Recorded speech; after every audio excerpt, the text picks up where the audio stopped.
Hello दोस्तों। तो आज हमारा लाइफ चेंजिंग सेशन में हमारा तीसरा सेशन जो कि बहुत ही पावरफुल और लाइफ को बदल देने वाला है। तो अगर आप अपने सोच से लेकर आदतों तक बदलना चाहते हैं तो चलिए हमारे साथ करते हैं कुछ खास। तो आज का हमारा कंटेंट है इस वीडियो का सबसे पावरफुल, वो है 6 अंधे की स्टोरी होगी, जिसमें आपको वो लाइफ का लेसन, वो सीक्रेट मिलेगा, वो समझ मिलेगा, वो ज्ञान मिलेगा जो कि बहुत ही यूजफुल है। और ये जानने के बाद आप कहोगे वाह यार मजा आ गया। बस मजा आना चाहिए यार। आप जो भी कर रहे हो उसमें ज्ञान प्राप्त करने के 3 तरीके। अगर आपका गर्लफ्रेंड हो, बॉयफ्रेंड हो या कुछ भी हो जिसके बारे में, उसके बारे में आप पूरा कंप्लीट इंफॉर्मेशन पता करना चाहते हो, किसी भी चीज के बारे में, एक मोबाइल हो, हर चीज के बारे में, तो कौन तरीका होना चाहिए, कैसा स्ट्रैटेजी होना चाहिए, उसके बारे में हम यहाँ समझेंगे। 4 दोस्त समझेंगे, 4 दोस्त है जिसके कारण हम किस चीज को सही से नहीं जान पाते हैं उसको समझेंगे। इंपॉर्टेंस ऑफ गुरु, हमारी लाइफ में जो कोच होते हैं, जो हमें डायरेक्शन देते हैं, जो टीचर्स होते हैं, जो क्लास में हमें पढ़ाते हैं, सिखाते हैं, समझाते हैं, वो कितना इंपॉर्टेंस है। और लॉ ऑफ नेचर, इस प्रकृति का नियम क्या है। और ये प्राकृतिक, जैसे कि बेसिक कम्युनिकेशन स्किल, इसमें आप महारत हासिल कर लेंगे। जैसे ही आप बेसिक कम्युनिकेशन को आप सीखेंगे, आप वो बेसिक फंडा इसमें जानने वाले हैं कम्युनिकेशन का, जिसमें आप मास्टर हो जाएंगे और फिर अपने लाइफ को इजी कर पाएंगे। कम्युनिकेशन में ही वो आनंद है मेरे दोस्त, जो कि हमें लोग हमेशा ढूंढते रहते हैं। तो ABCD formula gives confidence, confidence बढ़ाने के लिए आप इसमें एक्सपर्ट हो जाओगे, क्योंकि कॉन्फिडेंस को लेकर बातें करेंगे, बहुत ही पावरफुल है। तो आगे चलते हैं, खुश रहने के कुंजी, आज हम कुंजी भी जानेंगे, हैप्पीनेस का कुंजी क्या है। तो बहुत ही इंटरेस्टिंग होने वाला है ये हमारा सेशन, क्योंकि इसमें टॉपिक मजेदार और शानदार जबरदस्त है। तो आगे बढ़ते हैं।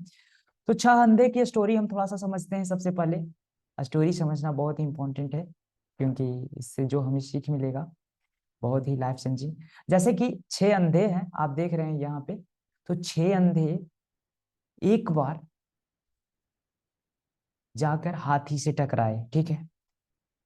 तो 6 अंधे जिसके पास कोई आंख नहीं है देखने के लिए किसी चीज को, वो सिर्फ और सिर्फ एक डंडे से चलते हैं अंधे। तो वो जा रहे थे और एक हाथी से अपने 6 जो अंधे थे, 6, वो टकरा गए, ठीक है। तो टकराने के बाद किसी ने अपने हाथी के पैर से टकराया, तो बोला, एक पकड़कर बोल रहा है वो पिल्लर है। और किसी ने पूंछ को पकड़ा, हाथी से टकराया, तो बोल रहा है ये तो रस्सी है। और किसी ने सूंड को पकड़ा, तो वो क्या बोल रहा है, ये लगता है कोई सांप है। और किसी ने वो दिखाने वाला दांत, हाथी का जो दिखाने वाला दांत है, उससे कोई टकराया अंधा, तो वो बोल रहा है कि अरे ये तो लगता है कोई तीर है। और जब कोई कान से टकराया जाकर, तो वो बोल रहा है अंधा, ओ लगता है ये कोई सूप है। सूप मतलब समझते होंगे आप, जिसमें चावल आप फटकते हो। और और किसी अंधा टकराया जाकर उनके पेट से, तो बोलता है कि अरे यार ये तो कोई दीवार है, जिसमें जाकर धक्का मारा, ठीक है। तो हर पागल, पागल कह सकते, हर एक अंधा ये सोच रहा था अपने अपने अंडरस्टैंडिंग के अकॉर्डिंग। वो मिंडा स्पेकुलेशन कर रहा था, मन गढ़ंत चीजें निकाल रहा था कि ये है वो है, ये है वो है, लेकिन एक्चुअल में क्या है हम सभी को पता है। क्यों? क्योंकि हम लोग अंधे नहीं हैं। हमें आंख है, हम देख सकते हैं, लेकिन अंधे हैं, उनको पास आंख नहीं है, तो वो क्या कर सकते हैं? कोई सॉल्यूशन है? इनका जवाब क्या हो सकता है? वो कैसे जानेंगे उस हाथी के बारे में कंप्लीट नॉलेज, पूरा इंफॉर्मेशन कैसे मिलेगा इनको, पता है ये कोई है? बिल्कुल, उसका सॉल्यूशन बस ये है कि कोई जिसके पास आंख हो, जो देख सकता है, वो अंधा ना हो, वो बोल सकता है, ओए fools, you are all touching the same reality, means you are touching elephant, हाथी को आप टच कर रहे हैं। कोई बोल देगा तो विश्वास करेगा, तब जाकर उसकी आंखें खुलेगा, आंखें खुलेगा तो नहीं, पर समझ आएगा कि एक्चुअल में हम लोग जो समझ रहे थे वो नहीं था।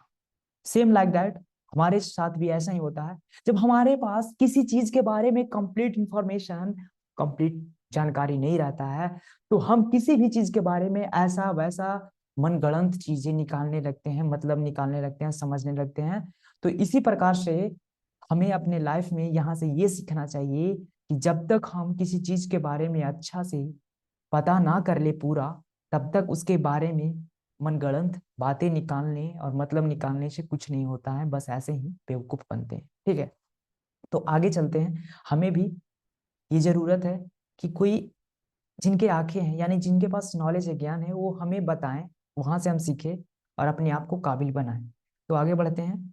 ज्ञान प्राप्त करने के 3 तरीके हैं। पहला है प्रत्यक्ष प्रमाण, मतलब कि प्रमाण समझ रहे हो, प्रमाण मतलब समझते होगे आप। प्रत्यक्ष मतलब सामने जो आप दिख रहे हो, आप अपनी आंखों से जैसे दिख रहे हो, सामने आप दिख रहे हो गर्लफ्रेंड को, सामने देख रहे हो, प्रत्यक्ष है ना, सामने है। और दूसरा क्या, अनुमान, अनुमान लगाते हो। आप घर पे होते हो, सोचते हो मेरी गर्लफ्रेंड क्या कर रही है, कहाँ होगी, क्या कर रही है, ये सोचते होगे आप।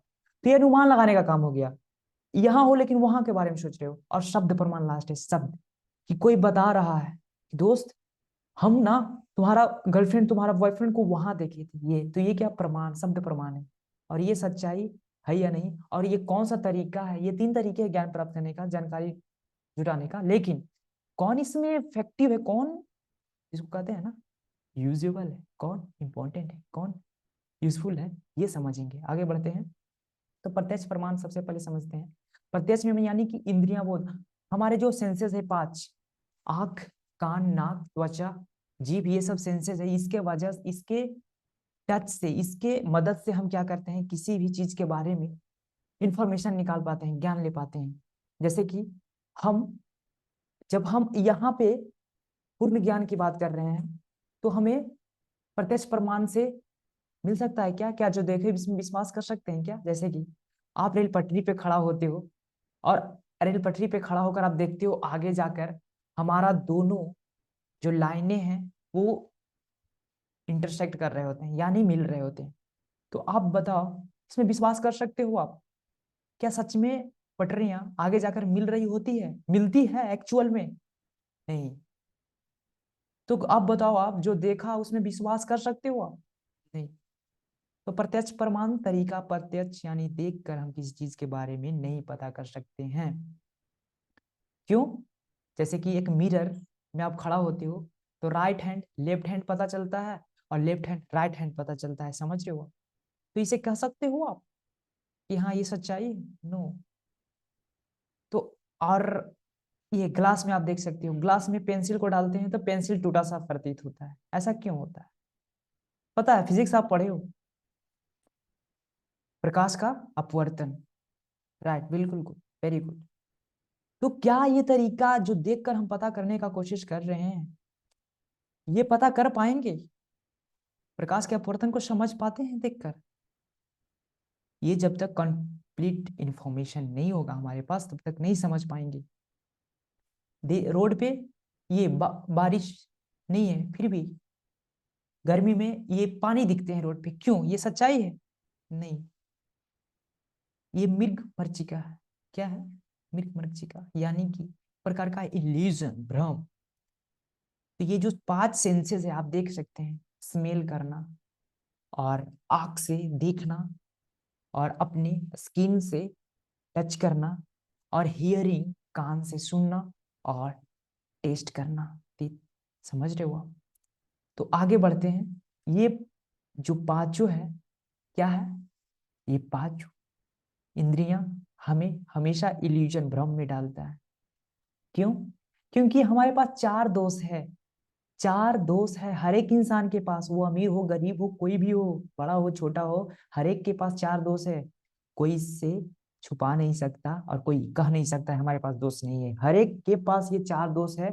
और ये 4 दोष क्या है, अभी समझते हैं।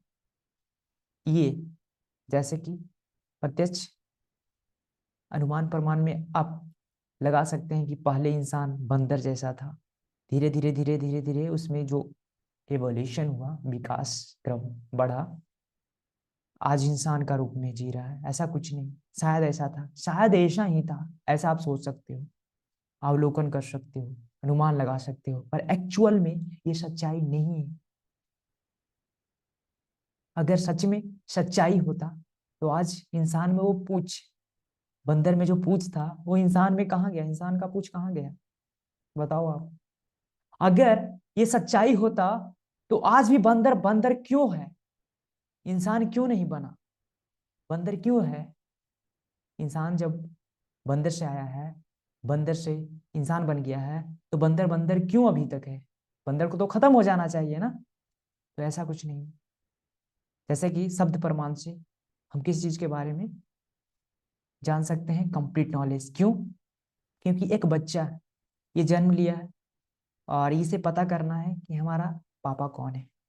तो अगर ये निकले इस संसार में सबका ब्लड चेक करने और डीएनए मिलाने कि किसका कौन सा है जो हमारे ब्लड से मैच करता है, तब जाकर इनके पिता मिलेंगे, तो क्या ये संभव है ऐसा करना? इस संसार में इतने सारे लोग हैं, सबका मैच कराना सही है? नहीं, इम्पॉसिबल। तो बच्चा कैसे जान सकता है? डायरेक्ट इसे अपने मम्मी से पूछ लेना होगा कि मेरे पिता कौन है। क्यों? कि मम्मी जानती, यानी कि जिसके पास नॉलेज होगा, ज्ञान होगा, वही किसी को बता सकता है, नहीं तो कोई नहीं बता सकता है। और चंद कुछ सेकंड में ही पता कर सकता है ये लड़का कि हमारा एक्चुअल पापा कौन है। तो आगे बढ़ते हैं। हमारा शब्द प्रमाण ये है, देख सकते हो, भागवत गीता हो गया, हमारा ही वेद व्यास जी हो गए जो रामायण लिखे, आप समझ सकते हैं, ऋग्वेद, अजुर्वेद, सामवेद, अथर्ववेद, ये सब जानते हैं। इतने सारे हैं हमारे शास्त्र।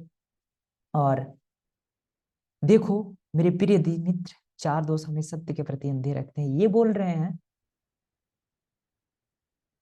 और ये क्या बोल रहे हैं? पुण्य सत्य को जानने के लिए प्रत्यक्ष और अप्रत्यक्ष प्रमाण दोनों रास्ता खतरा बड़ा पड़ा है, यानी उससे नहीं पा सकते हैं। तो कौन सा हमारे लिए सही है? शब्द प्रमाण। और चार दोष हमारे क्या लाइफ में है ये समझो आप। हर एक के लाइफ में चार दोष है। चार दोष है त्रुटिपूर्ण इंद्रियां, यानी कि ये जो सेंसेस है ना, रेल पटरियां क्यों हमें जुड़ा हुआ प्रतीत हो रहा था?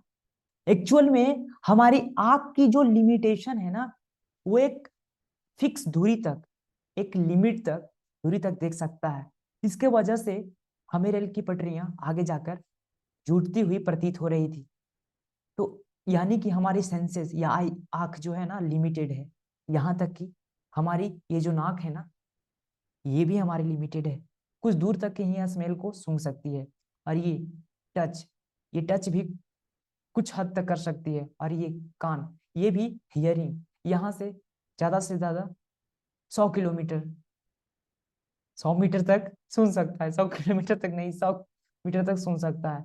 और ये चीप टेस्ट ये भी कर सकता है। काफी हद तक किसी चीज को बारे में पता नहीं कर पाता है। और ये भ्रम में रहना, पहला है क्या? पहला दोष है हमारा इंद्रियां है जो लिमिटेड है, इसका कोई वैसा बॉन्डिंग नहीं है कि अनलिमिटेड है, बहुत दूर दूर तक कर सकता है, ऐसा कुछ नहीं है, ये लिमिटेड है। एक इसका एक सीमित लिमिटेशन है। और एक दूसरा हमारा क्या है दोष? दूसरा भ्रम में रहना, इल्यूजन में। आप देखो इस पिक्चर को जब आप देख रहे होगे तो आपको लग रहा होगा ये इंसान किस प्रकार से खड़ा है, इस प्रकार से खड़ा है या इस प्रकार से खड़ा है, यहाँ पे आप भ्रम बन रहा होगा। तो इल्यूजन क्रिएट होने का सबसे बड़ा कारण क्या है?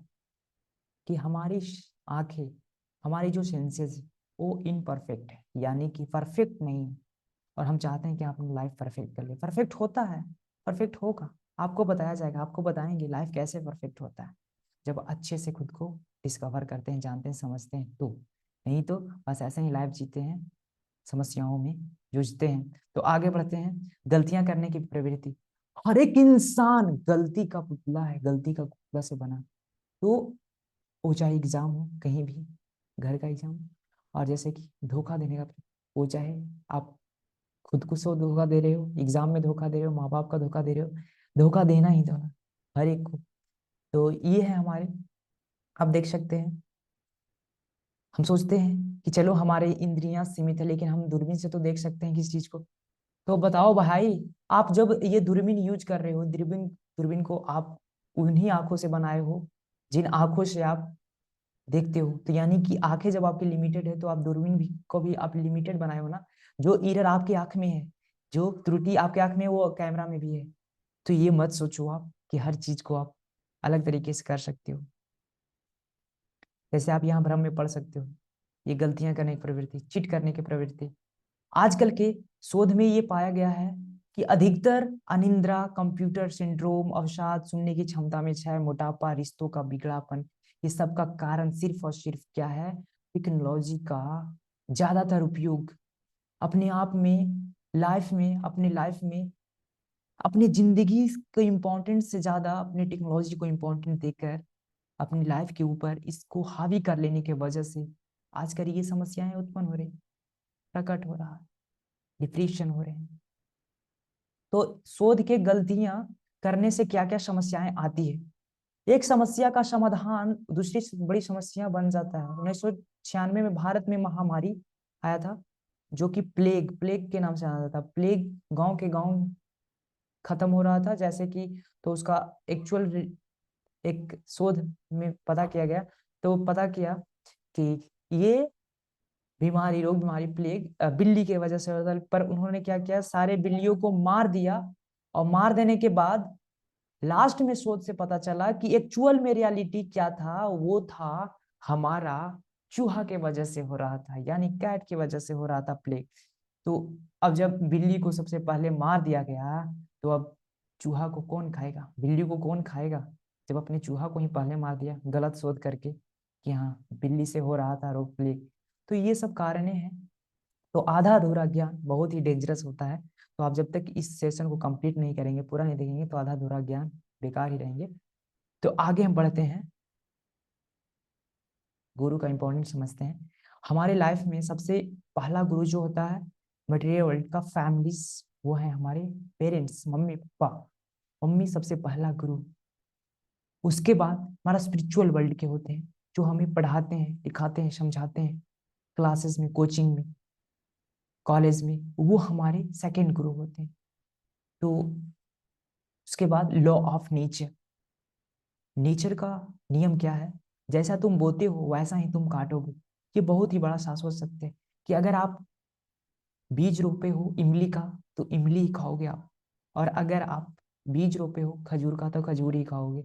आप बीज रोपे हो आम का, तो आम ही खाओगे, कुछ दूसरा और नया नहीं। तो आज आप जो जैसा करते हो, जैसा आप करते हो, आने वाला समय में बस वही आपको मिलता है, और इसके अलावा और कुछ नहीं मिलता है। प्रतिक्रिया की प्रत्येक विपरीत प्रतिक्रिया है, न्यूटन का थर्ड लॉ आप समझ सकते हैं कि आपने यहाँ पे धक्का दिया, तो ये धक्का वापस लौट कर आपके पास आने वाला ही है, ये फिक्स है। तो इसे आप समझो। आप लाइफ में जो भी कर रहे हो, जिसके साथ अच्छा कर रहे हो, बुरा कर रहे हो, उसका रिजल्ट उल्टा आएगा।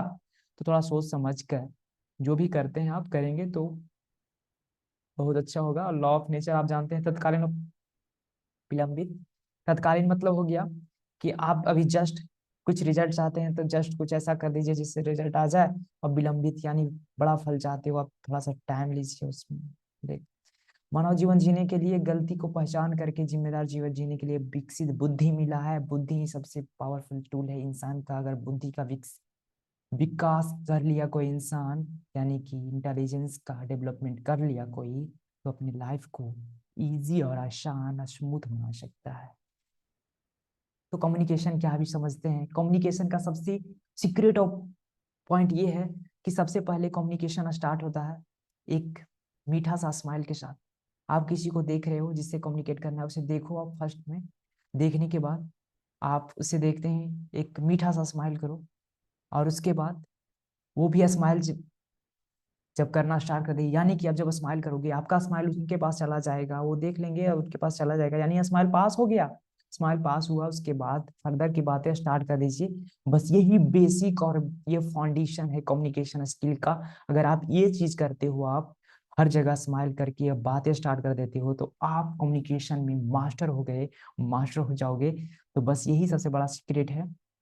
और आगे इंसान को पढ़ जाना, समझ जाना, ये भी बहुत बड़ा सीक्रेट है कम्युनिकेशन का। तो आगे बढ़ते हैं, थोड़ा सा ये समझते हैं कि ये जो है हमारा एसोसिएशन। अगर आप चाहते हो कि अपने लाइफ को एफर्टलेसली लाइफ चाहिए, तो क्या है? पहला एसोसिएशन, दूसरा है हमारा बुक्स और चैंटिंग, आहार, और तीसरा है हमारा इंगेजिंग इन सर्विस। यानी कि क्या समझते हैं आप इस चीज से? कि आप ये समझो कि जब तक आप एक अच्छे एसोसिएशन, अच्छे माहौल के, अच्छे लोगों के साथ नहीं रहोगे आप, तो अपने आप को सही नहीं कर पाओगे। और दूसरा क्या है, बुक रीडिंग, यानी ये किसी भी प्रकार का बुक आप पढ़ रहे हो, ये एक हैबिट में, आदत में होना चाहिए। और ये चैंटिंग मतलब आप समझ सकते हो, यानी कि ये है हमारा, ये है मेडिटेशन करना और आहार, डाइट। उसके बाद अधूरा खुश रहने की कुंजी क्या है, पूर्ण ज्ञान। अधूरी जानकारी से कोई भी मशीन चलाना खतरनाक है। इसी प्रकार से ब्रह्मांड मशीनों को बनाने वाले इसके बारे में जाने बिना छेड़छाड़ करना खतरनाक है। खुश रहने की कुंजी पूर्ण ज्ञान। ब्रह्मांड मशीनों का संचालन व्यवस्था करने वाले नियमावली कहाँ है। जैसे कि हम कब खुश हो सकते हैं, जब हमें इस चीज के बारे में कंप्लीट जानकारी, इंफॉर्मेशन रहेगा। जैसे कि सबसे पहला है हार्ड वर्क, बुक रीडिंग और मेडिटेशन और गुड एसोसिएशन। बस ये था हमारा आज का। Thank you so much. फिर हम मिलते हैं नेक्स्ट वीडियो में और लाइफ चेंजिंग वीडियो में।